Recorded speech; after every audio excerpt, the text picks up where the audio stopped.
Okay, I think we're ready to go ahead and get started. Sorry, we're running a few minutes behind. Welcome, everybody. Thank you for being here. This is our third class that we are doing in this Food as Medicine series. And just for anybody who might be new this time around, the first two classes we have looked at kind of some of the foundational building blocks as far as what makes up food. The first class was all about proteins and carbohydrates and fats and how the body uses each of those different substrates differently. And then in the second class, we went a little bit deeper and we looked at some of the additives, some of the things that are being put into our food supply that we may or may not necessarily be aware of. And so today, we're going to build on both of those classes.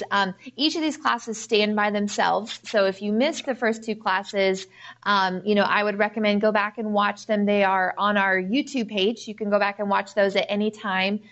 We will also repeat this class series starting in June. It will not be live streamed, but we'll repeat it for our audience here. And so today we are going to be talking about, this is not the right one. Sorry.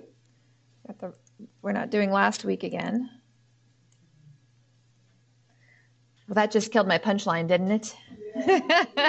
So today we will be talking about, here we go, vitamins and nutrients in food. And if anybody has children, you don't ever have favorites. You don't want to play favorites, but I'm trying not to have favorites, but if I had to pick a favorite in terms of this series, this is probably my favorite thing to talk about. And so, to me, focusing on the negative, focusing on all the additives can sometimes be a little bit overwhelming. And I want to present some statistics today, some research studies that show how powerful food really can be.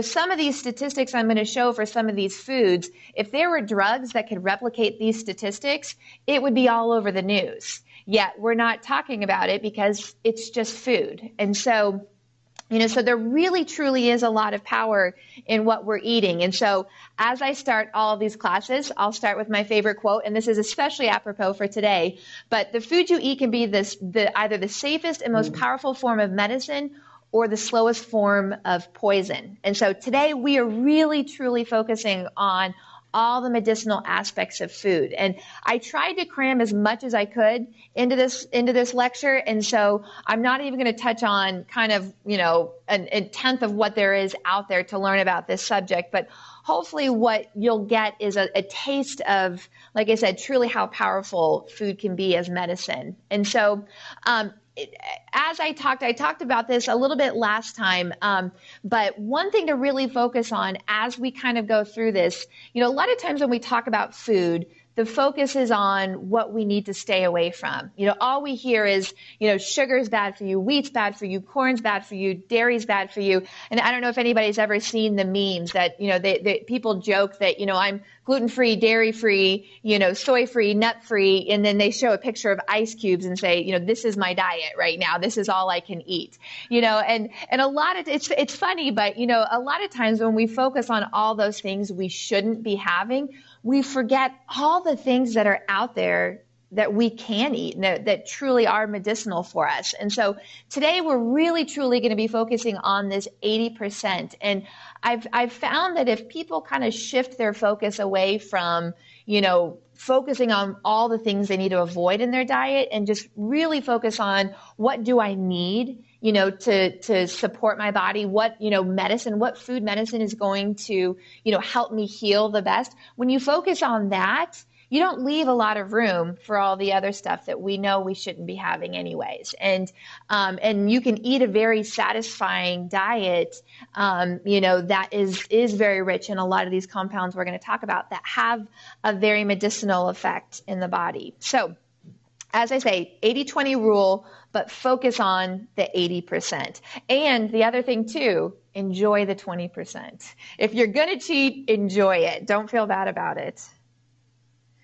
So as I said, food truly is medicine. And, the statistics I'm going to show you today really do prove that fact. But food is not medicine in the same way we typically think about medicine, because it is a preventative sort of medicine. Typically, when we think about going to the doctor, we are going to the doctor when we are sick. And the doctor's tools to treat us are to give us medications, but they're not going to give you any medication if you're not sick. And so food is the medicine you need to use to keep yourself from getting sick. And as a preventative medicine, there is nothing that even touches some of the effects that food can have, but it is best used as a preventative sort of medicine. To work as a medicine, you need consistent dosing of food, so you can't have a 3-week detox where you eat really, really clean and then go back to the way you were eating before and expect to see some of the changes that we're going to talk about with food. So with food, it's a consistent dosing. And what you'll see with a lot of this literature the research I'm going to show is you don't have to eat a ton of these foods. I think that's a little bit of a misconception that, more is always better. But what we're going to talk a lot about is in the body, it's really about balance. And it's about balancing different foods, and it's about balancing the effects that these foods have in the body. And so you really don't need a lot of these foods to have the medicinal effects that we're going to talk about. But you do need to do it consistently. It is something you need to do every day.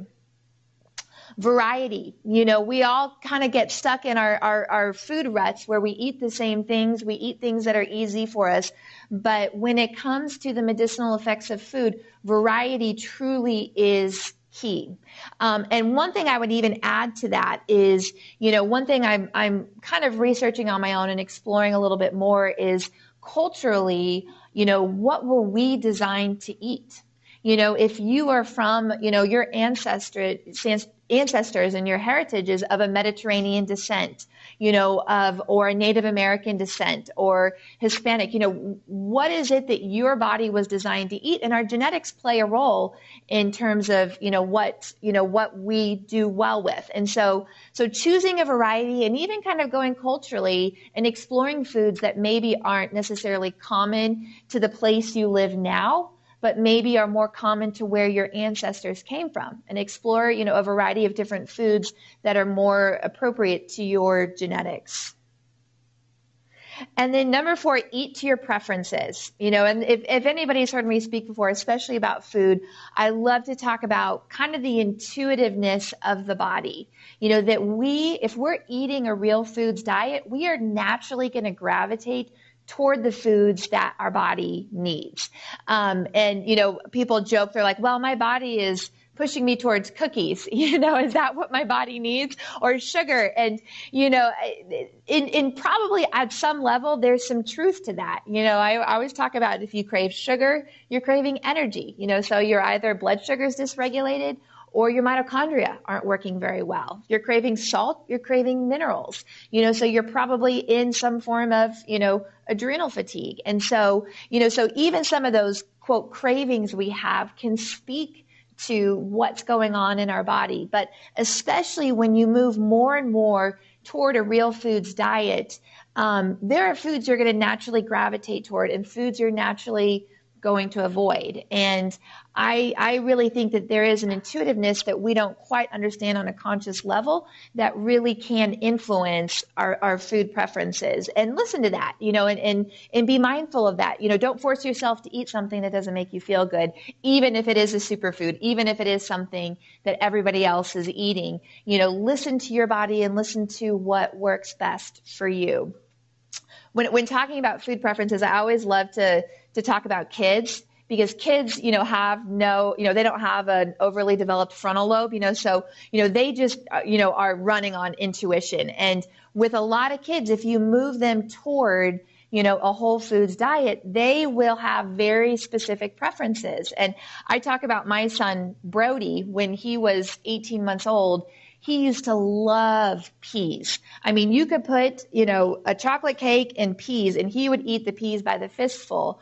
Well, come to find out, as he got a little bit older, he popped up with white spots on his fingernails. Does anybody know what deficiency that's a sign of? Zinc. Yep. Zinc deficiency. You want to know one of the vegetables that's highest in zinc? Peas, exactly. And so it was very intuitive for him to want to eat peas. And he especially loved peas with sea salt, so that's that intuitiveness that we all have, it just, you have to cut out a lot of the excess, sugar and all the excess food additives to really, and eat a real whole foods diet to be able to kind of tap into that intuition. And then number 5, eat less than you think you need. And this is a big one, especially for us here in the United States, because bigger is better, more portions is a better value. But in reality, we actually don't need as much food as we think we do. And there is very strong literature to support the idea that people who eat less live longer, whether that's incorporating fasting, into your daily routine, or whether that's at every meal eating about 20% less than what you normally do. But challenge yourself that when you're 80% full, stop eating, and see how you feel. This also speaks to culturally, when we eat in community, when we eat with friends, not many people will stuff their face, if there's people sitting at the table, with them. But if you're watching a movie by yourself or you're just watching TV, you can mindlessly eat your way through a whole bag of Doritos and not think twice about it. And so mindful eating and eating in community and enjoying your meal, taking a longer time to eat, will slow down, some of those hunger mechanisms, and you'll actually end up eating less. And so in the long term, eating less is better for us. And so in this way, food truly can be medicine. Now, the key with using food as medicine is that, and the beautiful thing about using food as medicine is that most processes in the body are not, they're not as simple as we think they are. A lot of things in the body are maintaining what we call a homeostatic balance. And homeostasis is this idea that we're not ever fully, totally balanced in one spot, that things are always kind of moving in this direction. So there are times where we get sick, where our immune system goes up. There are times where we're well, where it goes down. There are times where we're inflamed, that our inflammatory systems get activated. There are times when they should be lowered. There are times when we need to repair and heal after an injury. There are times when we need to rest. And so homeostasis is this idea that things are always kind of constantly moving back and forth. And when you use food to help maintain that balance, the beauty of food is that food can sometimes work, the same foods can sometimes work on both ends of the equation. There are some foods that are really great for turning on inflammation, but those exact same foods are also really great for turning it off. There are some foods that are really, really great for activating the immune system. So they're great for people who are immunocompromised, but those are also the same foods that are really great for people who have autoimmunity, who have an overactive immune system. And so when you use food, you can maintain this homeostatic balance a lot easier versus when you use a medication. Medications are very effective at what they do, but very often they just work on one side of the equation. So they force a response, and they're very good at that.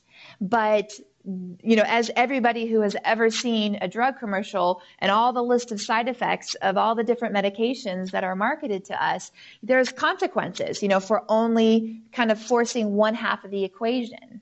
And this speaks back to, what I said in the beginning, that food truly is the best preventative medicine. If you're at the point that you need prescription medication, that this might be the appropriate, thing for you to do. But if you can prevent ever needing this by using food and by using your diet, that is the best case scenario. So one example I like to give, and again, if you've been to food as medicine, you've seen me use this example, but this is such an elegant example of how the same foods can work on both sides of the equation. But what we're looking at here are our omega-6 and our omega-3 fatty acid pathways. And one side of the pathway, our omega-6s turn on inflammation, and our omega-3s turn off inflammation. Again, they're two separate pathways, but there are a lot of foods that we eat, for instance, nuts and seeds, that have both omega-3s and omega-6s in them. In fact, most whole foods are not just one or the other. They have both of them, in it. And so when you start looking at, again, foods that are artificially high in omega-6s, these are a lot of our processed oils, versus foods that are high in omega-3s. There are fish oils. A lot of our nuts and seeds are naturally high in omega-3s. But when we look at this in terms of that conversation of maintaining food as balanced, like I said, if you're eating a diet that's high in nuts and seeds, you will naturally support both of these pathways. But if you're eating the standard American diet that is really high in all of these omega-6 rich oils, and you're overfeeding that omega-6 fatty acid pathway, what you're going to end up with is inflammation. So you're going to end up with pain. You're going to end up with arthritis, headaches, maybe, other inflammatory issues, inflammatory bowel disease, Alzheimer's, brain-based inflammation. And so what the traditional fix for that is to take an anti-inflammatory drug, right? So NSAID drugs like ibuprofen, Advil are very good at calming down inflammation. And the pathway the enzyme that those drugs work on is this enzyme that I have highlighted in blue here called cyclooxygenase. It's also known as your COX enzyme. So when you take an ibuprofen, you shut down production, of this pro-inflammatory prostaglandin, which is great in the short term. You'll feel better. But as you can see, that enzyme is also over on the anti-inflammatory side. So long-term use of that medication, because, it has an effect on both sides, long-term use of that medication has side effects. And so really your best bet is, preventatively using food as medicine, eating foods that are rich in omega-3s, eating real foods that have both omega-3s and naturally occurring omega-6s in them, and you can have the same effect as taking an ibuprofen. And so this is kind of one example, but a lot of pathways in the body work in this sort of similar format, that there's one side that turns on, one side that turns off. Medications affect one side, foods typically work on both sides. All right, so one other thing to think about as we start talking about some of these foods is what you are eating communicates a message to your body. As I said, our body is always trying to maintain this homeostatic balance, but the only way our body knows how to maintain this balance is by what you're communicating to the body. And so, there's, of course, a lot of things. Our emotions communicate things to the body, our stress level, our sleep, all the different lifestyle, our exercise activity level. All of those things do communicate things to the body. But food is one of the most powerful, forms of communication. And how food communicates to the body is via nutrients. And so, when you're eating foods, real foods, whole foods that are rich in nutrients, you're communicating, balance to the body, versus when you're eating foods that are devoid of nutrients. A lot of processed food has a lot of energy to it. It has a lot of calories. But you're not communicating anything in terms of, repair. You're not communicating anything to your stem cells. You're not communicating anything, by virtue of eating a lot of white flour, white processed sugar. It doesn't communicate, anything to the body. And so we just end up storing a lot of it away because our body doesn't quite know what to do with it. So think about that as we talk about this. Think about what you eat and what that communicates to your body. So a lot of the research I'm presenting is from this book. I read this book here recently. I heard an interview by Dr. William Li, and I was really inspired, by, what it is he outlined, because in this book, he outlines a lot of the research that's out there, and so I highly recommend, if you enjoy this lecture and you enjoy this information, I highly recommend getting this book, because he delves a whole lot deeper into a lot of this stuff and really presents what, like I said in the beginning, it presents what is it we should eat, and, looking at a variety of different foods and how all those foods, really do influence, our body in a positive way. So we're going to talk about 4 systems, because when I started to organize this lecture and I was trying to think through how do we talk about nutrients, in some sort of a framework sort of way? The way I kind of outlined this is we're going to talk about kind of four major systems in the body. And all of these systems are part of that homeostatic balance that I was talking about. These are all systems that rev up and calm down. And so, but all of them are critical when it comes to optimal functioning and healthy living. So we're going to talk about the microbiome, which the microbiome is our body's ecosystem. This is all the bacteria that is in us and on us. And we're going to talk about specifically how food impacts the system and how big of an impact that can make for us. We're going to talk about the immune system, so we're going to talk about the body's defense system, and our immune system, again, it is critical to our survival. But a big topic today and something that a lot of people are struggling with is autoimmunity. It's this immune system kind of going rogue and, firing out of control. And when the immune system gets out of control, it actually starts attacking our healthy cells.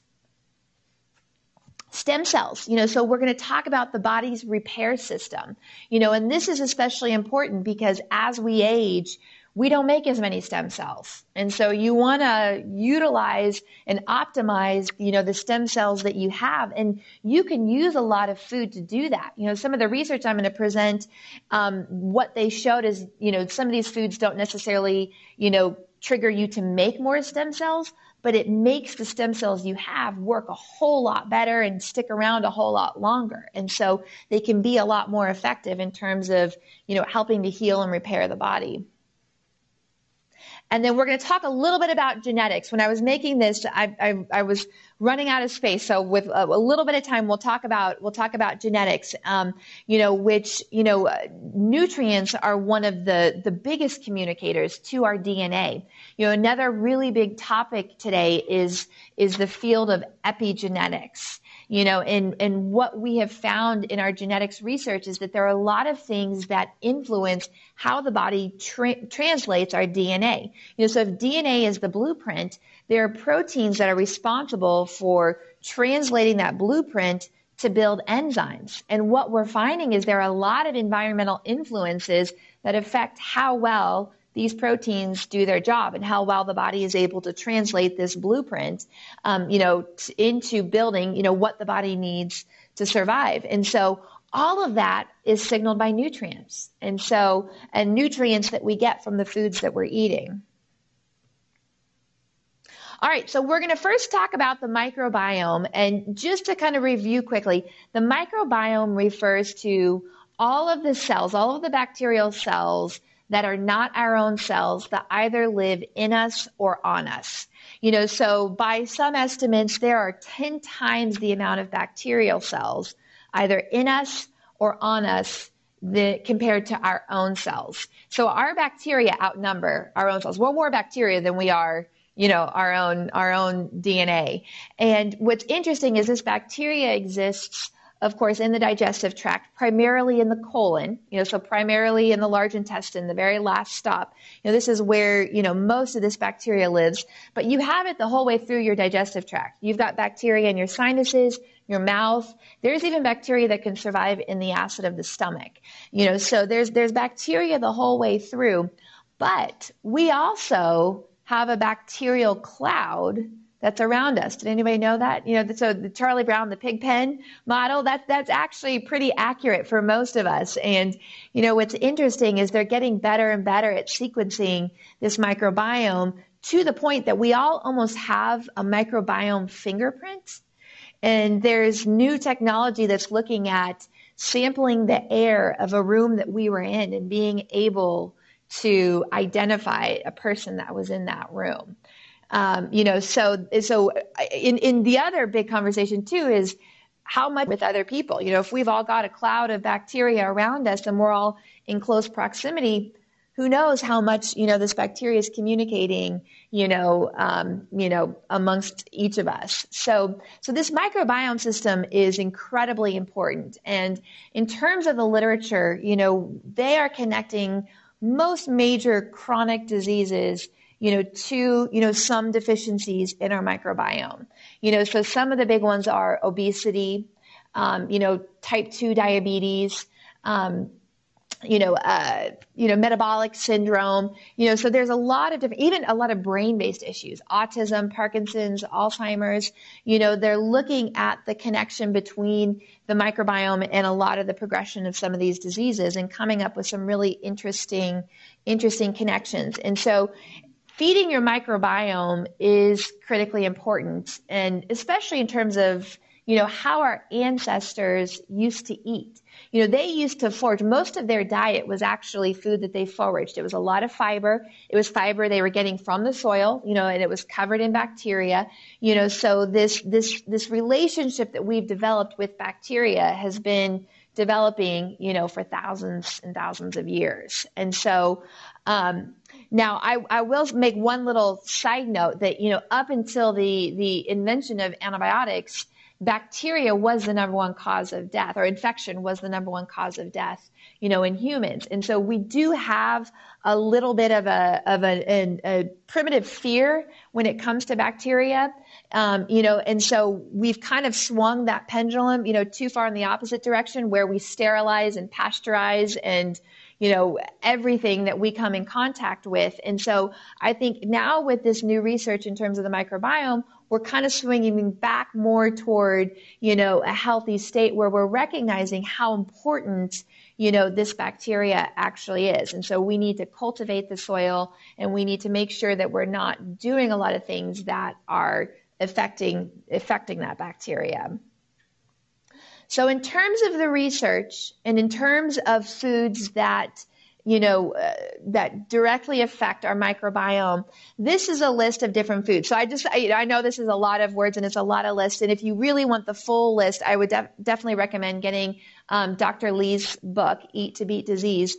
But just looking at this list, look at all the different variety of foods that are up here. When we talk about, cutting out, grains and cutting out sugar and cutting out dairy, these are all the foods that we can eat. And there's a whole lot of different ways you can combine these different foods, different ways that you can cook these different foods, and these are the foods that are really truly going to, to help us, beat the diseases that we're dealing with.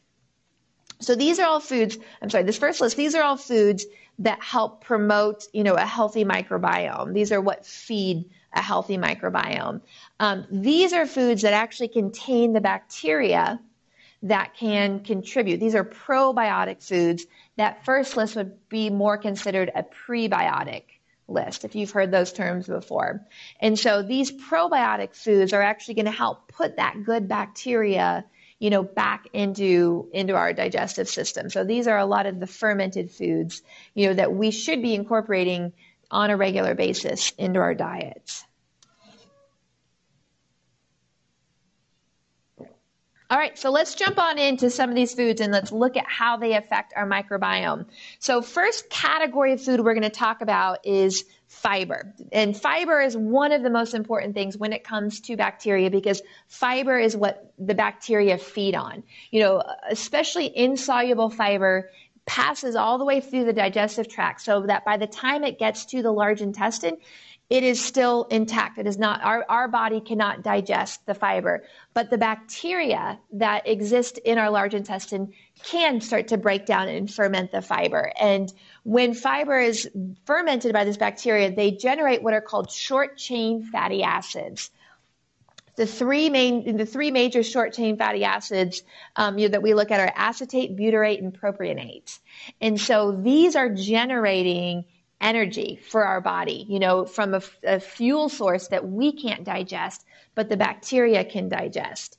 And these short chain fatty acids decrease inflammation, improve insulin sensitivity, they aid repair in the gut, and they decrease cancer growth. And so, so cruciferous vegetables are a great source of fiber. If you don't need any more reasons to eat your cauliflower and broccoli, this is one more reason. The fiber that's in those vegetables, provide fuel for the bacteria. And then also beans.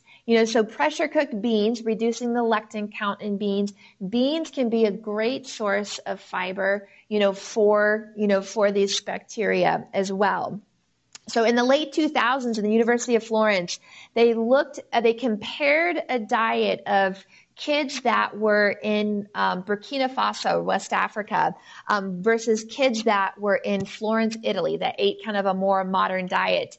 And what they found is the kids in Burkina Faso they ate more grains, more legumes, more vegetables, not a lot of meat in their diet, and versus the more modern diet, that the kids in Italy ate, which, sidebar, Italy, is still part of the Mediterranean diet, still, not a terrible diet that these kids in Italy are eating. But when you compare the two, the kids, in Burkina Faso, they had 1.8 times the amount of dietary fiber in their diet, and they were higher in their Bacteroides, which is the bacteria that breaks down plant fiber for us. And so now what's fascinating is other research has looked at this, and for somebody who's eating kind of a meat and potatoes sort of diet, if you switch to a plant-based diet, it doesn't take more than a couple of weeks for this whole, bacterial system to kind of start to shift, in terms of, healthy bacteria. So, so even for those of us who have been eating the standard American diet, it's not too late. You can shift your diet, and our microbiome will adapt very quickly, to a new diet, especially a plant-based one. So also kind of building on that, the Brassica family, again, part of these cruciferous vegetables, we've got broccoli, cauliflower, bok choy, cabbage, kale, rutabaga, turnips, arugula. Does this sound delicious to anybody else except for me? So again, another research study looked at people who ate 1 cup of these vegetables per day versus people, and these are all healthy individuals who were eating 1/10 of a cup per day. And this is what I was talking about. These, just by eating 1 cup of these vegetables a day, they lowered, there's a certain toxin that bacteria produce called hydrogen sulfide, which is very inflammatory. And they lowered this toxin producing bacteria by 35% within 2 weeks. And so, in addition to that, I also listed here, in addition to the fiber component of, Brassica family, these foods are also really high in the vitamins and nutrients that your body needs. It's kind of this, this interesting system that you need the fiber in these vegetables to feed the bacteria, and you need the bacteria to reduce the inflammation so that you can absorb the nutrients in these foods. So you can snowball in the right direction when you eat the right foods, but you can also clearly see if you're eating a standard American diet that is, a lot of white processed flour, a lot of white processed sugar, these foods don't feed the bacteria. You have a higher amount of inflammation, and so the nutrients you are getting, you're not even absorbing as well as you could. And so, so doesn't take much, but, these foods that feed this bacterial system also help with absorption of these nutrients. Now we'll talk about, this is one of my favorites. So talking about kiwi or kiwi fruit. I put in parentheses because I didn't want to forget to tell you guys to make sure you eat the skin of kiwi. Has anybody done that before? Anybody else besides me? Okay, a few people in the audience. It's really not that bad. You have to kind of get over the fuzziness a little bit. But the skin of the kiwi is actually pretty chewy. It's a little bit more bitter than the fruit, but it's got a lot of fiber in it, and it's actually really, really good. Once you start doing it, I promise you'll love it. But again, research shows females who ate 2 kiwis per day for 4 days, that's not that long, they increased their lactobacillus, which anybody who's taken a probiotic probably recognizes lactobacillus. That's in all the probiotics we take. They increased their lactobacillus by 35% within 24 hours. They increased their bifidobacteria, which is another one. If you've taken a probiotic, that's another major phyla of bacteria in our probiotic supplements. They increased that by 17% over 4 days. And so, these are the bacteria that, you're trying to cultivate, in this ecosystem. And rather than always having to take supplements, we're always having to replenish this bacteria, just eating the right foods will help cultivate an environment where this bacteria will naturally grow. So in addition to that, kiwi are also high in a lot of our antioxidants, vitamin C, vitamin K. A lot of our vitamin K is made in the gut by these bacteria. So vitamin E, folate or folic acid, B9, and potassium. So again, eating foods that help you better digest the nutrients that are actually in these foods. All right, so I'm about to make everybody really happy here. Dark chocolate. I have this on here a couple of different times in a couple different categories because it really is truly beneficial for a lot of different things in a lot of different ways. But the caveat is Hershey's is not dark chocolate. Hershey's is not chocolate. Your best chocolate, is your real high percent chocolate. The more expensive chocolate is, of course, going to be better quality. So dark chocolate is high in antioxidants. It's up there with your teas, your coffees, all those different antioxidants in those foods. But fiber in the cacao feeds our healthy bacteria, which generate these short-chain fatty acids. So what they found is that people who do a little bit of chocolate, so in this particular study, it was more than a little bit. It was 40 grams of dark chocolate, which is about a bar of chocolate, 74% dark chocolate. People who ate that every day for 2 weeks, they measured the markers. These are cortisol markers, that were measured in stool samples. But they decreased markers of cortisol and adrenaline in high anxiety patients. And these people reported that their anxiety dramatically decreased just eating chocolate. So my favorite way to recommend doing chocolate is to get the 100% cacao powder, get a really good quality, nice one. And then I'll boil a little bit of water and I'll put, a tablespoon of the cacao powder in there with a little bit of boiled water, and that'll just kind of dissolve it. And then I add my own sweetener like stevia. You could add monk fruit or, any of the, good quality sweeteners. And then I heat up a little bit of almond milk and I add it to it. And that makes the most wonderful hot chocolate. That is, you're going to get all the benefits of the dark chocolate without all of the sugar that also comes, when you eat chocolate candy bars. And so in addition to lowering blood sugar, in addition to lowering anxiety levels, in addition to feeding the bacteria that help generate short-chain fatty acids, dark chocolate is also really high in vitamin E, calcium, phosphorus, magnesium, iron, and copper. And so we'll talk about dark chocolate in terms of stem cell production here in a little bit. But dark chocolate can be a really fantastic antioxidant and a really fun way to incorporate, one of these antioxidants into your diet. So walnuts, so we know that walnuts are a good source, of essential fatty acids, primarily, omega-3s and fiber. But studies show that looking at 135 subjects over 8 weeks eating 21 walnut halves per day. So that's not that much. That's just barely a handful of walnut halves versus people who were eating a nut-free diet. They had significant increases in this bifidobacteria and Firmicutes bacteria.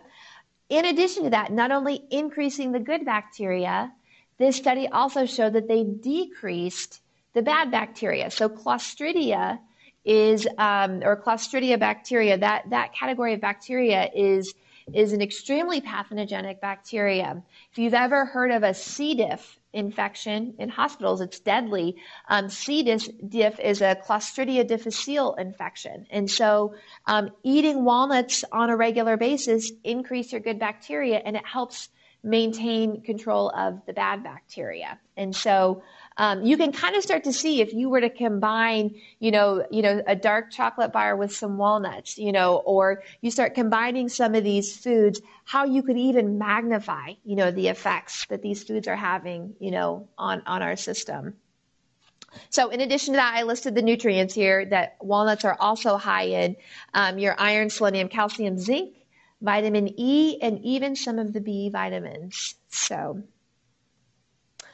pomegranate juice. This was actually one that I was really, really fascinated by. And this, again, truly food as medicine. So pomegranate juice is high in something called L-glutanins. And what they found is they looked at patients who were going through a particular type of cancer treatment called immunotherapy. It's a newer cancer treatment that rather than like chemotherapy, which gets in there and eradicates, the bad cancer cells, but also eradicates a lot of our healthy cells, immunotherapy is targeting the immune system against cancer cells. It's highly effective in the people that it works for, but it only works for about 20% of the population. What they found was that in the population of people that immunotherapy worked for, they had higher amounts of this Akkermansia bacteria in their gut. Akkermansia is a very small percentage of our bacteria in our gut. But in terms of the immune system, it's apparently extremely important. And so the patients that immunotherapy worked for, all of them had much higher levels of this Akkermansia. And, it's a bacteria. You can't find this in a probiotic supplement, but you can promote the growth of it by using pomegranate juice. Pomegranate juice, also cranberry juice, and I think even Concord grape juice, and this is the true juices. This isn't, Welch's, cran pomegranate, high sugar added sort of juices. This is the true, extract from these berries. And so, in addition to that, pomegranates are also high in vitamin C, vitamin E, again, folic acid, potassium, and vitamin K. And so if you want to promote, the bacteria, it just takes a little bit a day. I think in this study, they looked at, people who drank, no more than 8 ounces, of this juice per day and the effect that had on their bacteria. So like I said, those are just a sample of some of the foods that can build that microbiome, and, again, if you go back to the 80-20 rule, if you're incorporating more and more of these foods that build the microbiome, you're naturally going to stay away from foods that destroy it. We all know that antibiotics will destroy the microbiome. We all know that a high sugar, high processed fat diet does nothing to feed, the bacteria, of our microbiome. Even things like artificial sweeteners. We talked about this in the last class. Artificial sweeteners will kill a lot of that good bacteria. And so as you start to build up more and more of a variety of, these foods that promote the bacteria, you'll naturally, kind of move out, the foods that would potentially disrupt, that ecosystem. Any questions before I kind of move on? Okay. So we're going to the next system we're going to look at is we're going to look at the immune system. And again, this is another one of those systems, like I mentioned, that we have to maintain a pretty tight balance in the body because we need, the immune system for when we're sick. And there are a lot of conditions out there where people are immunocompromised, certain blood cancers, HIV, AIDS, certain conditions that suppress immune function. But probably more so on people's radar are all of the conditions that are exacerbating the immune system, all of the autoimmune conditions like Hashimoto's and rheumatoid arthritis and Crohn's disease. All of these are dramatically on the rise, in our world today. And so you can use food to kind of balance out this defense system. So these are the foods that are immune boosting. So again, what I love is that, some of these we've already talked about, so there's a lot of overlap between the foods, that support the gut bacteria as well as the foods that also support our immune system. But just looking at this list, there's a whole lot of different combinations you can do where you can start to incorporate more of these in the diet. And like I said, Dr. Lee has even more foods, in his book, and foods that are maybe not even culturally, so things that we're necessarily familiar with, but they, regardless, in the literature have shown to have a real positive effect, on the immune system. And then foods that are very calming to the immune system. These, interestingly enough, these are all foods that are high in vitamin C.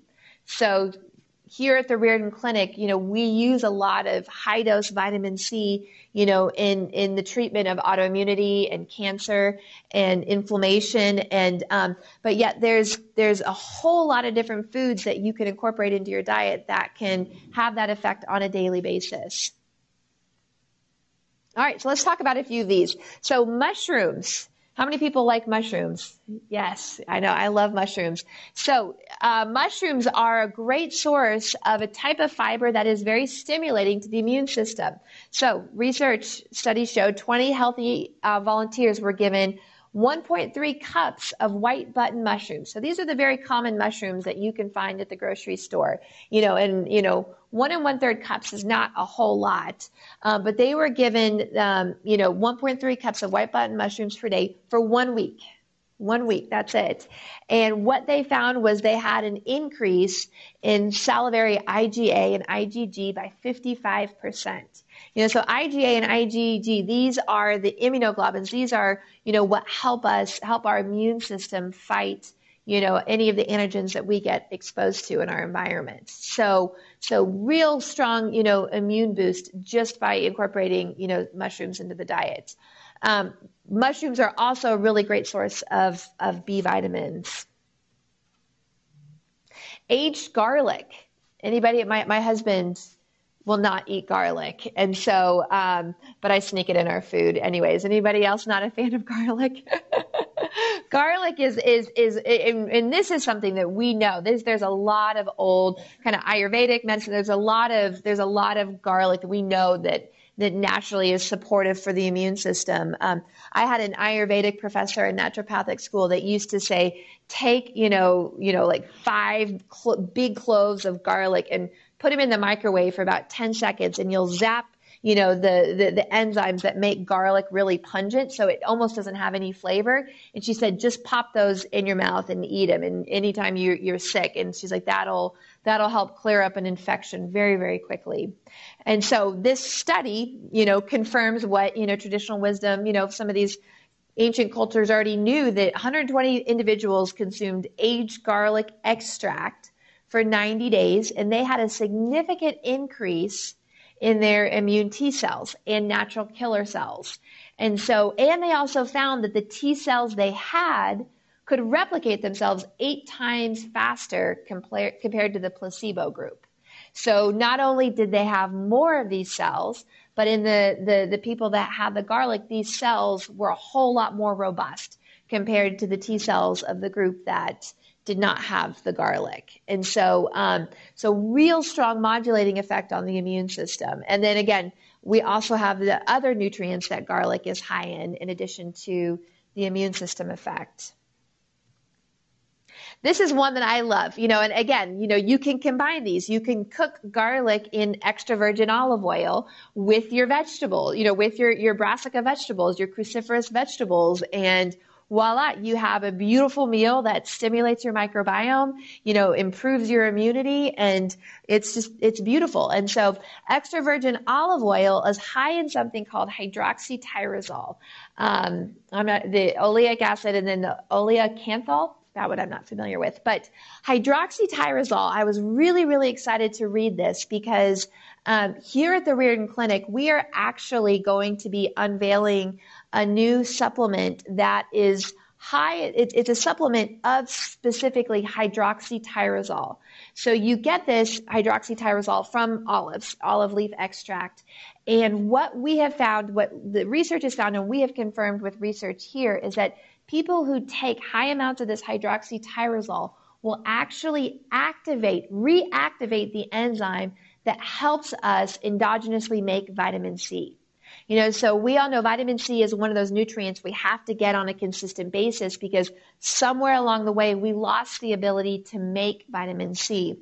Well, there are certain polyphenols like this hydroxytyrosol in olives or an olive leaf extract that reactivates those enzymes. And so we actually found in our kind of small study here at the Riordan Clinic that people who were taking the hydroxytyrosol supplement, not taking any other vitamin C, doubled their plasma vitamin C levels in a month. So just taking this particular supplement. But you can get that same effect using olive oil. Olive oil has hydroxytyrosol in it. And so what they found is that in a study, 41 overweight or obese individuals over the age of 65 were given this extra virgin olive oil spread versus the other group that were given more of a corn soybean blend. And what they found is that the T cells, which T cells are one of the main, white blood cells that we have. They're a real powerful white blood cell in the body, that the T cells in the extra virgin olive oil group increase the ability to become activated by 53%. So this is, again, in individuals that are not what we would consider of, prime health, that you are, having, this effect in. And so, and then also the hydroxytyrosol also helps, make something called interleukin 10, which calms down inflammation. So in this study, I put this here, in that study, there was a particular type of olive that was used, and it was the Spanish picual. I don't know if I said that right. Olives. And so I wrote that down, but increasing, olive oil in your diet is fantastic for activating the immune system. Now, the one small caveat with olive oil is heating it above 300 degrees Fahrenheit, you're going to start to degrade the quality of the oil. So olive oil is much better used at lower temperatures, or even better yet, use it in your salad dressings, drizzle it on your vegetables, after you've cooked them. But you don't want to be roasting, you don't want to be grilling, and you don't want to be frying with olive oil, because you will degrade the quality of the oil pretty quickly. It's interesting. There are certain foods, like for instance, tomatoes, the lycopene in tomatoes, you have better access to the lycopene after the tomato is cooked. But then some foods you cook too much, and you start to degrade the quality. So it's kind of a balance there. Blueberries. Everybody loves blueberries. Well, most people love blueberries. But this study showed that 27 individuals in their late 50s with metabolic syndrome, so these are people that are probably overweight, have blood pressure issues, elevated cholesterol, probably, I don't know if I mentioned pre-diabetic, but they were given the equivalent of 2 cups of blueberries daily for 6 weeks. And they saw an 88% increase in myeloid dendritic cells. So these are a type of immune cells. And then also their inflammatory markers went down. If there was a drug out there that could increase your immune system by 88%, don't you think the drug companies would be all over that? I mean, and that is truly the power, that food has. And again, it's the consistent dosing, and it's the variety, and it's the combination of all these foods that kind of magnify the effects and magnify the power, of these foods. So in addition to that, I have listed all the different nutrients that blueberries are also high in, and so, so a lot of benefit. One thing I talk about in the Food as Medicine, the full 2-hour class is, when you're doing a whole foods diet, there's, certain things you can do, like a smoothie. And in your smoothie, you can quite literally combine all your superfoods in one meal. So if you had a smoothie where you're doing frozen blueberries with spinach, throw in a handful of walnuts, throw in some flaxseed, add a little bit of almond milk, maybe a little bit of, coconut oil, right there, you have touched on, a lot of the categories of foods that we've talked about thus far. And so, finding ways like that to sneak in more and more of these nutrients in your diet is fantastic. And then, as I mentioned, vitamin C for autoimmunity. So foods that contain vitamin C can help turn down the autoimmune response. So the study I'm going to present here was looking at women who had lupus. And so they found that women who consumed the greatest amount of foods with the highest level of vitamin C were associated with a 74% decreased risk of active lupus. So using vitamin C, they were able to go into more of a remissive state in terms of their autoimmunity. And then, in this study, they consumed about 154 milligrams per day, which if anybody has been around the Riordan Clinic for any amount of time, 154 milligrams is a very small amount. Our smallest IV of vitamin C has 7,500 milligrams, of vitamin C. And so this is not a whole lot of vitamin C. But again, it's a small amount, it's a variety, and it's a consistent everyday dosing of it that has, the most power in the body. So the equivalent of 154 milligrams was, 1.5 oranges, 1.5 cups of cut up strawberries, 2 cups of raw broccoli, or 8 cups of uncooked cherry tomatoes. So not a lot to get what your body needs, especially with kids. If anybody has kids, you think about, we tend to let kids kind of get away with eating off the kids menu when we eat out and, eating more of a processed food diet. But really that is the time in our lives where we should be kind of the most advocate for them in terms of what they're eating, because, all of these systems are developing, in kids when they're young. And so just giving kids a variety of different real foods, I guarantee you they will find something that they like. And so one study, I know I've talked about this before, but for those who haven't heard, one study I love to talk about is a pediatrician that when she was introducing solids to babies, rather than giving them just 1 or 2 food choices, she would give them 25 different food choices. And what they found is that after kids kind of sampled all the different foods, every kid at each meal would go for certain foods. They each had their own food preferences, and their food preferences mirrored their nutritional needs. So one little boy had rickets, which is a vitamin D deficiency. Every meal, he'd drink a little cup of cod liver oil. Unprompted, that was what tasted good to him because that was what his body needed. And so with kids, like I said, if kids will not eat these foods, there's something that's going on. There's something deeper to look into, because intuitively, kids naturally will gravitate toward these foods that give them the most amount of nutritional value. All right, another really, really great one for autoimmunity is green tea. So the active component of green tea, EGCG, I'm not even going to attempt to pronounce, the chemical term for that. But green tea is a really, really fantastic, bioactive compound to use in terms of autoimmunity.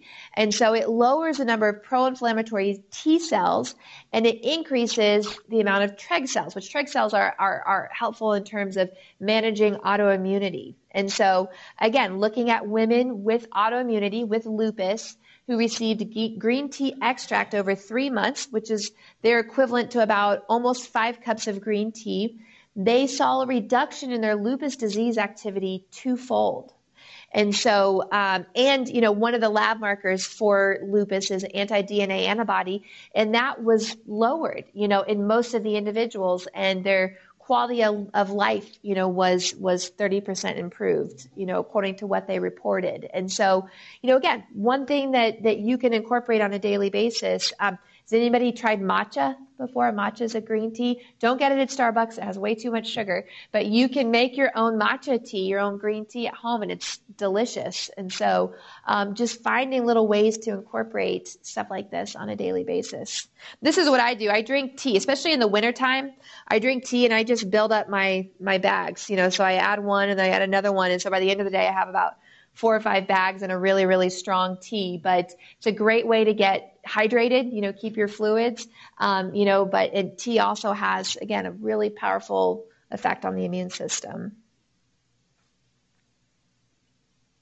All right, so in terms of our stem cells is another kind of real big hot topic conversation, today, because we're learning more and more about harnessing the power of stem cells, and there are clinics out there that will pull out your stem cells from your fat cells or from your bone marrow and inject it into your joints to help heal those joints. But in reality, there's a lot you can do to support your own endogenous production of stem cells. And as I mentioned in the beginning, there's a lot you can eat to also make your stem cells more robust and stronger. And so, so in terms of, stem cells, diet is actually, a really, really important factor in terms of, this healing system. Now, one other thing too, I will say is we require stem cells when the body needs to heal. When you're inflamed, and you're eating a diet that is pro-inflammatory, you're going to create a higher need for healing in the body. Does that make sense? Inflammation breaks down tissue. So if you're eating a high sugar, high inflammatory diet, your requirement for healing is going to be much greater. And for lack of a better way to describe it, you're going to burn through stem cells a whole lot faster than somebody, who isn't inflamed.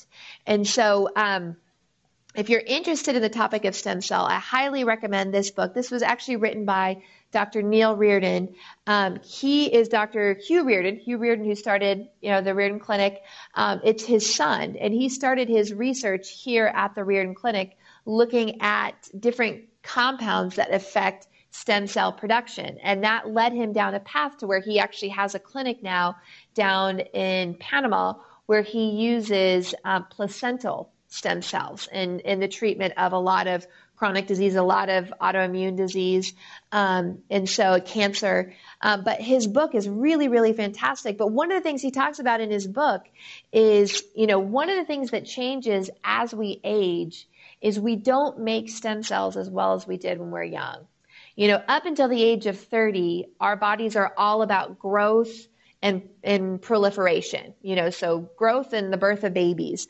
And so from, when a baby is born, one of their stem cells will replicate 1 billion times over the course of a month. So they've got this infinite ability to heal with all these stem cells.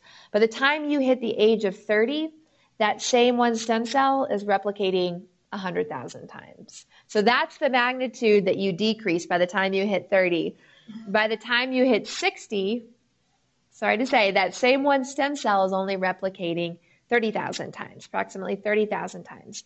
So you can see the magnitude of, as we age, part of the aging process is the inability to continually heal. And when we can't heal, that's where we start seeing aging on the outside, but also aging on the inside. And so anything we can do to preserve the stem cells we're making, and anything we can do to make those stem cells work more robustly is only going to help with that aging process, both inside and outside.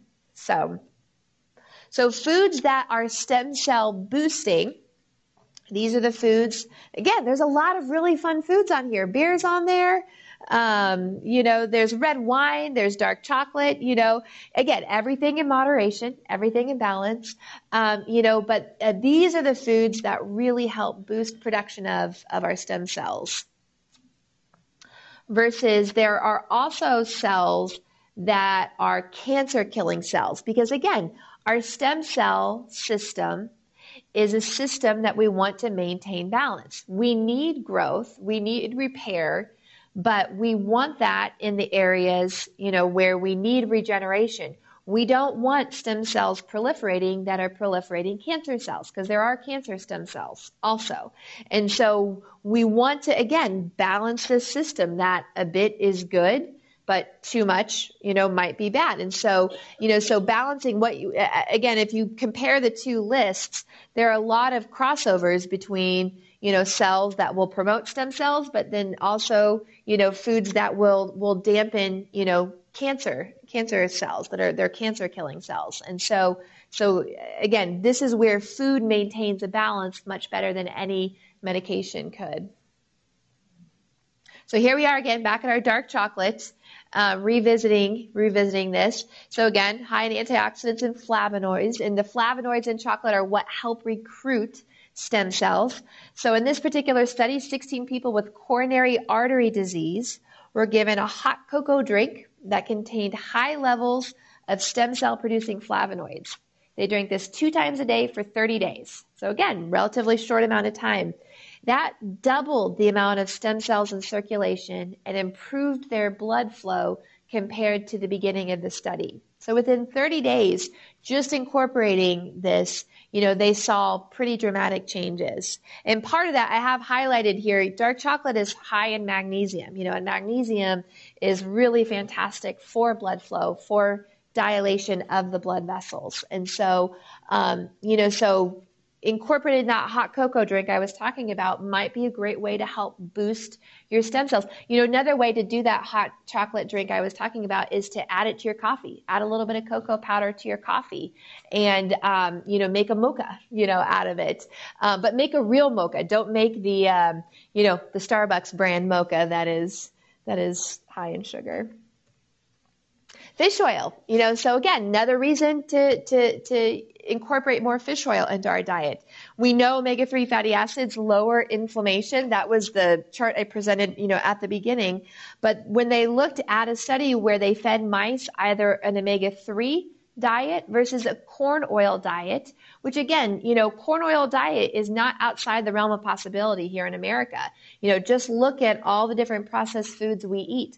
Most of them have either corn oil, sunflower oil, safflower oil, cottonseed oil, all these really high omega-6 rich oils. So when you compare an omega-3 diet versus an omega-6 diet for 21 days in mice, they showed a 30% increase in a type of stem cell called endothelial progenitor cells, or EPCs, compared to the control group. These are the cells that help get in there and repair the lining of our blood vessels. And so this improved circulation, and it also reduced muscle damage after exercise. And so now the thing about it is, a lot of the effects of some of these nutrients, as I mentioned, the older we get, you might need more to maintain the same sort of an effect because your stem cells aren't working as well, or you're not making as many. So you got to make the ones you have work even better. And so as you age, the dosing, for instance, of fish oil might need to increase more and more and more. I had some of my patients on 5,000 to 8,000 milligrams of fish oil per day. And that's the dose they had to get up to feel the anti-inflammatory effects. A decade before, maybe, less would have done the same sort of trick, but the older you get, the more you might need to help your body, stay healthy. Don't ever accept the fact that you have to be in pain or that age is something that has to be inevitable. You can stay young, you can stay healthy. You just have to work a lot harder the older you get.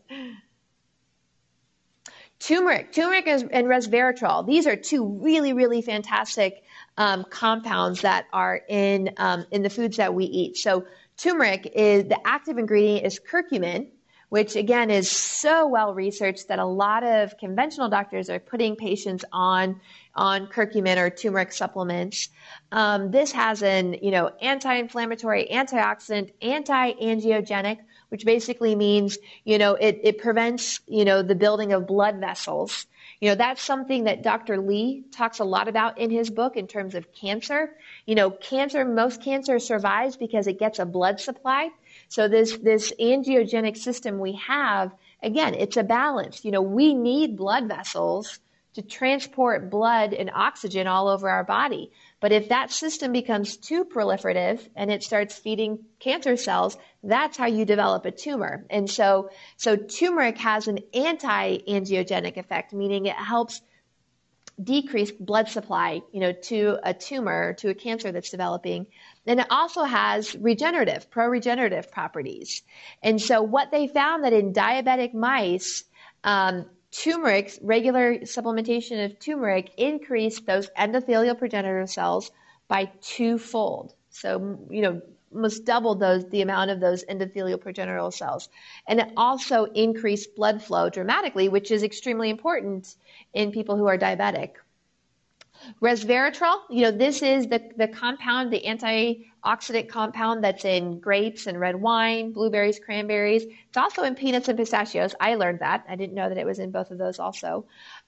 This is one that it is difficult to get high amounts of in food. So if you're wanting a lot of the medicinal effects, this is one you might have to supplement with. But this activates cardiac stem cells, so there was a study that Dr. Lee presented that, in looking at, post, myocardial infarction, post, a heart attack, using resveratrol can help with regeneration, of the heart, not fully, but it can help with, promoting these stem cells, which can help with the regenerative effect. And so, resveratrol is also a natural fungicide for plants, which I thought was interesting. So both of these, like I said, are extremely important in terms of not only our stem cell system, but also our inflammatory system. Both of these are also extremely important if you've got autoimmunity. These both work on a part of our immune system called NF-kappa B. If you've heard of that before, that helps balance our immune system response. So again, it has this beautiful effect that if your immune system is overactive and you've got autoimmunity, it'll bring it down. Or if you're immunocompromised, it'll bring it up. So it's one of those regulatory systems, and both of these are really fantastic for that.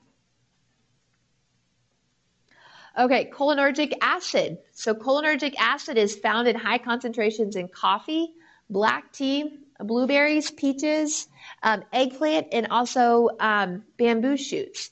And so in the study, mesenchymal stem cells that were exposed, now this is in vitro, in a cell, in a dish, mesenchymal stem cells exposed to cholinergic acid were more resilient against stress and double their survival rate. So again, these are some of the compounds that help with the resiliency of your stem cells. And these are, again, things you can just kind of incorporate. I have no problem incorporating coffee every day. I don't know about anybody else. And again, a lot of these, it's balance, because, the cholinergic acid in coffee can help, promote stem cells, but the caffeine in coffee can have an inhibitory effect. This is part of that conversation. Does anybody ever feel frustrated where you hear, well, this food is great for this. Well, no, this food is not good for this. And it seems like there's a lot of conflicting information. Well, in reality, it's not conflicting. They do both. There are certain compounds in coffee that are really good for us, but there are certain components like the caffeine that in high enough quantities may not be good for us for certain reasons. And so it's that whole balance effect. It's figuring out kind of what works for you. What are you drawn to? I love in his book, Dr. Lee said, he's like, just look at these lists and just kind of sit with them for a second and just see, what if this looks good to me? What am I kind of drawn to, in terms of these foods? And that's probably a little hint about maybe what your body needs. And so, so everything kind of in moderation and in balance, and, we can have positive effect, on our stem cells. All right, so the last one, we're running a little bit out of time here. So the last one, like I said, that we'll touch on is our genetics. And again, this is a conversation that can go pretty deep, pretty quickly. And so, so there's a couple different categories of foods I have listed here. These are foods that are known in the literature to help protect our DNA. So these are what are known as antioxidants. So these help protect our DNA from oxidative damage. A classic example of oxidative damage would be if you get ionizing radiation from a CT scan or an X-ray. That is very oxidizing. Smoking is very oxidizing, if you smoke cigarettes, so these are the foods that contain antioxidants that help protect our DNA against anything that might create oxidative stress in the body. And, again, this is, I feel like, a very short list. Dr. Lee is very careful about only presenting things that there is hard research to support, but your list of antioxidants, could be pages long in terms of, what can help protect us against oxidative stress. These are foods that, again, are known to help in the repair of our DNA. So our DNA, every time we make a new cell, our body has to replicate that DNA, and so these are the foods that that help in terms of that DNA replication and repair. So these are foods, you see a lot of fish on there. A lot of B vitamins are really important for this. A lot of our methylation nutrients. These are foods that we know have epigenetic influences. So a lot of herbs, a lot of spices. Again, this is where essential oils can be really powerful, but also be careful with them, because they are, a real concentrated form of food, a real concentrated form. They are a medicine, but these are some of the foods that can have a really powerful effect on the interpretation of our DNA or the translation of our DNA. And then these are the foods that can impact something called telomere lengthening. Has everybody heard of the term telomeres before? And in a very, very basic way, telomeres are these little signals, on our DNA. And when you get to the end of a telomere, the cell dies. And so in that way, the shorter your telomeres, the shorter the life of that cell is. So it's to our advantage to have longer telomeres so that you can replicate that cell over and over and over and over and over again without that cell dying. So kind of a basic, explanation of that. These are the foods that help with lengthening those telomeres. So a lot of nuts and seeds on here, so a lot of good fats, a lot of good fiber. So in terms of our DNA, carrots are high in something called carotenoids. They looked at 64 male volunteers who were fed the equivalent of 2.5 cups of carrots per day for 3 weeks. After 3 weeks, they saw an increase in DNA repair activity. So it didn't change the damage that had already been done to the DNA, but it increased the ability for the DNA to repair. And so in addition to the effects on our genetics, carrots are real high, in some of these nutrients, vitamin A, beta carotene, vitamin A from beta carotene, B6, vitamin K, biotin, and potassium. Has anybody ever heard of, people who have cancer juicing, pounds and pounds and pounds of carrots? Yeah. So part of that is the effect it can have on your DNA repair and activity. That is, those are cancer cells. Cancer cells are mutations, in our DNA that the body can't correct for. But what helps kind of control any of these, the DNA, that kind of goes awry, that develops into cancer cells, our immune system should be able to control that. We all have cancer cells, but we should have the capacity in our immune system to be able to quarantine and control any of our mutated cells, any of our mutated DNA.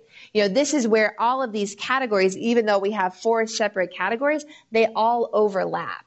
And so the ability of our body, the ability to repair and regenerate is dependent on the ability, of our DNA. The ability of our DNA is dependent on, the immune system and our inflammatory system, which is dependent on our microbiome. So it's all interconnected, and that's where it gets very, very complicated. But at the same time, it's also very, very simple. You just eat real food that has a lot of these nutrients that we know help with all of these things. That's something I find really interesting about research these days, is the more complicated our research becomes, it's almost the more simple, the solution is. You need to exercise, or you need to eat real food, or you need to eat, more vegetables. Got it. All right.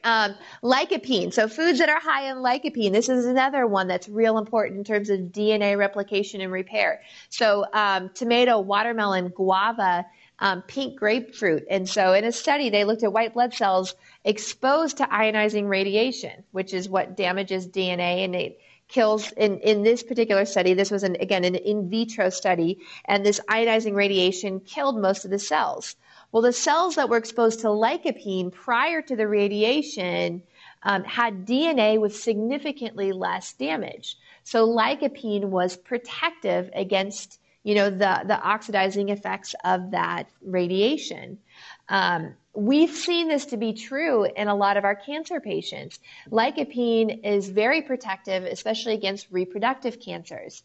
So if you've got a family history of breast cancer or family history of prostate cancer, lycopene is extremely protective in terms of those reproductive cancers. And most of our cancer patients that come in with those forms of cancer have extremely low lycopene levels. So one way to protect yourself is just build up more lycopene in your diet, and that can have a protective effect.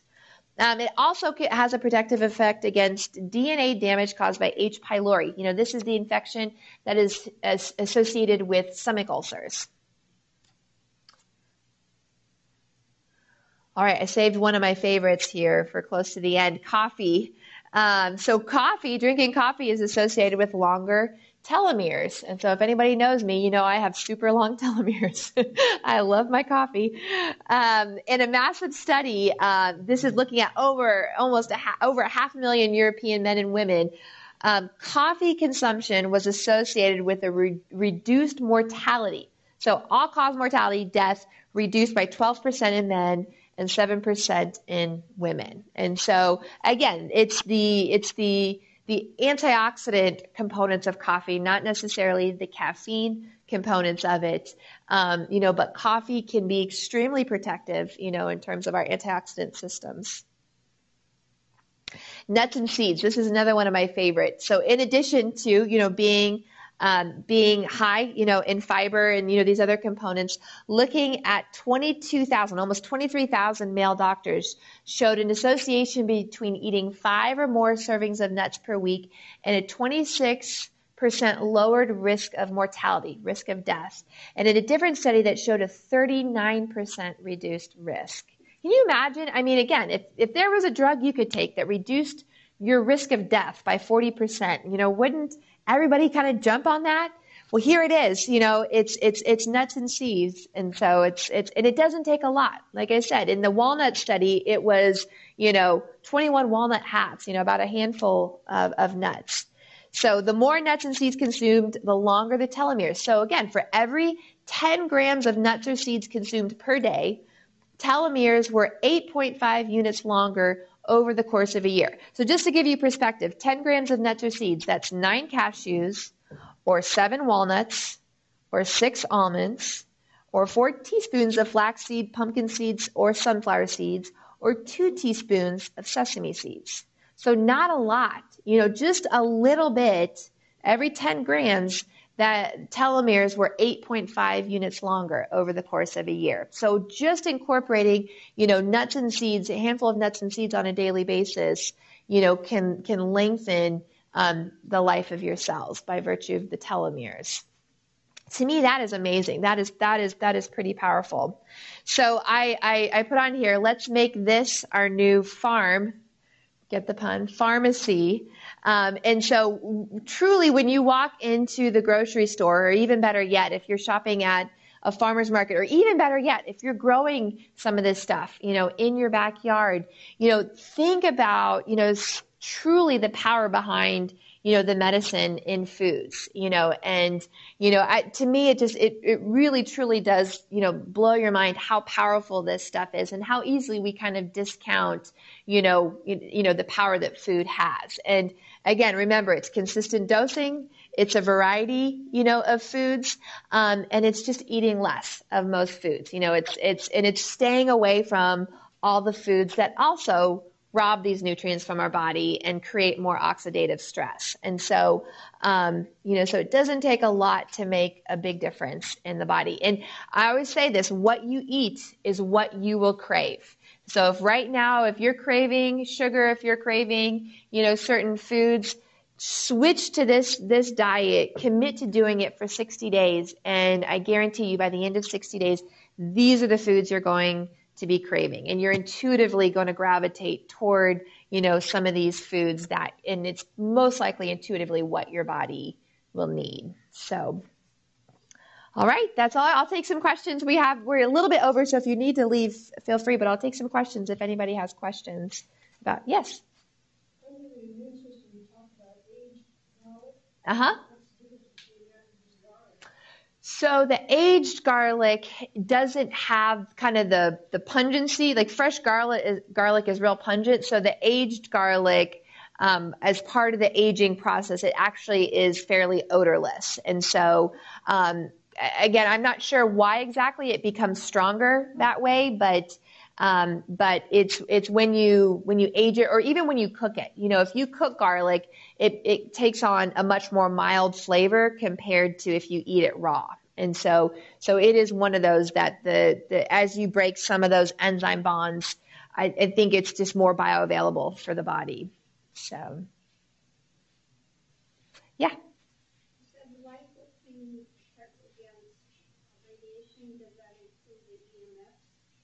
Oh, that's a great question. Yeah, so the question was, does lycopene protect against the EMFs? And I have not seen a study specifically citing that, but, you know, in terms, that is a major oxidative stress, you know, within our environment. And so if it's not lycopene, I'm sure a combination of all of these different antioxidants, you know, can help, you know, and it's kind of that balance of, like we talked about in the last class, of avoiding what we can, but then supporting our body through what we can't avoid. And so I can't say specifically lycopene, but I'm sure as part of a broader antioxidant system, I'm sure it probably does have some protective effects. That's a good question. Yes? What was the name of that cocoa you said?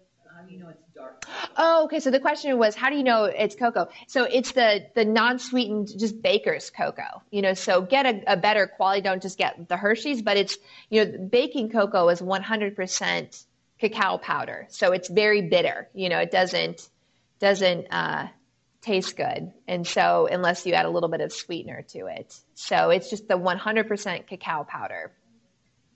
So you can find at some specialty stores and places like Whole Foods, you can find better quality cacao powder, and part of how they kind of extract some of that will preserve more of the bioflavonoids in it, and so it'll just give you more nutritional value.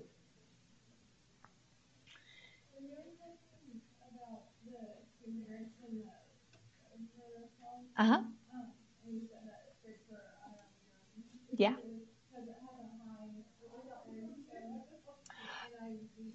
Okay, so the question was repeating it for the people online. The question was in terms of turmeric and resveratrol, what do they activate that helps with autoimmunity? They help activate a certain type of immune cell called NF-kappa B. So NF-kappa B, if you look up NF-kappa B, it's part of our immune regulatory system. You know, so again, our body should have the ability to upregulate immunity when needed, but then also downregulate it when not. And so it helps with some of the cells that help with the balance of that system. So yeah, so they're fantastic for that. And again, a lot of it, what I found is that dosing makes a difference. You know, and this is where I would recommend, you know, doing this with the help of somebody who's trained to kind of walk you through it. But, you know, some people who tried turmeric and they're like, oh, it didn't help with my joint pain. Most likely it's because they didn't get a high enough dose of it. They didn't work up, you know, to a dose that was sufficient enough to reduce that inflammatory response. But a lot of times, you know, if you are already in an active sort of disease process, a higher dose is needed to help balance out that equation. And so in that regard, food really truly becomes more like a medication. You know, you are forcing more of a response in the body versus trying to maintain balance. And so, which for some disease processes is necessary, and for some people. So any other questions I can answer? All right. Well, thank you, guys. We will have one more class. The last class will be in May, the beginning of May, the first Wednesday of May, and it will be the traditional food as medicine. So if you have been to our food as medicine class, it will be a little bit of a shortened version of that class, but it's kind of taking everything we've talked about in terms of these 3 classes and putting it all together, you know, into one class. So thank you guys for being here.